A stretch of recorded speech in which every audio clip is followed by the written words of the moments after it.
You ran because you believed it, not as a slogan, not as a strategy. You actually believed that the system could be different if the right person was inside it. You spent 3 years knocking on doors in the rain. You sat in community halls listening to people tell you about the things that were broken, and the things that had been promised, and the things that had never arrived. You made promises of your own, specific ones, the kind that are harder to make than the vague ones, because specific promises can be checked. You won by a margin that surprised everyone, including you.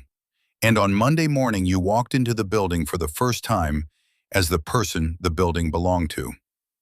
And everything felt exactly like it was supposed to feel. Your office was ready.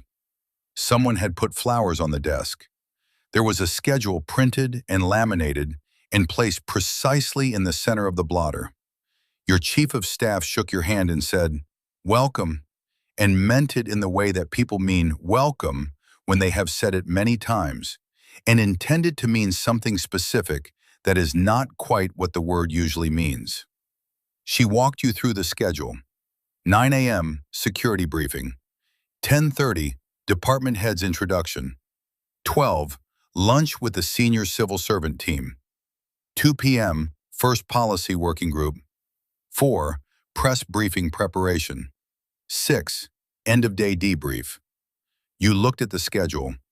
You thought, this is what it looks like. The machinery of actually doing it. You felt something you had not felt in 3 years of campaigning. You felt like you were in the right place. The security briefing was standard. The department head's introduction was warmer than you expected. 12 people around a table who had all been doing their jobs since before you decided to run. They looked at you with the specific patience of people who had seen people like you before. Not unkindly, just patiently. The lunch was good. You talked about the priorities you had campaigned on.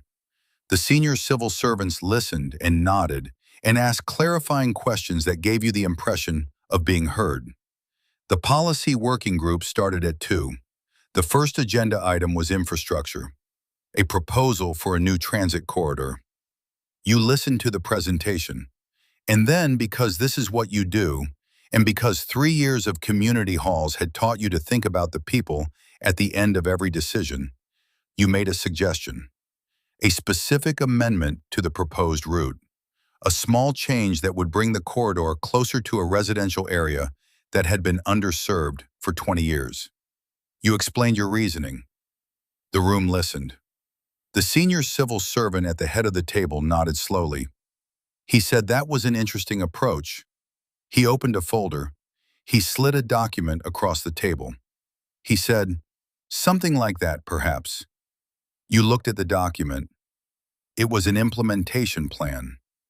Detailed, costed, approved through 3 levels of internal sign-off, for the amendment you had just suggested, word for word. You looked at the date on the document, 3 weeks ago. The election result was announced 2 weeks ago. You looked up at the man across the table. He was looking at you with the expression of someone who has just shown you something and is waiting to see what kind of person you are going to be about it. Not hostile, not apologetic, simply waiting. You said this is dated 3 weeks ago. He said yes. You said the result was announced 2 weeks ago. He said yes. You said, so this was written before anyone officially knew I had won. He said yes. You said how? He said we model outcomes. We prepare for the range of likely results. We find it more efficient to have implementation frameworks ready than to begin from scratch after an election.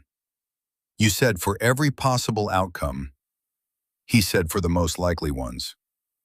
You said, and I was the most likely outcome. He said you were one of them. You sat with that for a moment. You thought about the suggestion you had just made, the specific amendment, the residential area, the 20 years of being underserved. You thought about where that thought had come from. The community halls, the doors, the people. You thought about whether the thought had come from you. You looked at the man across the table.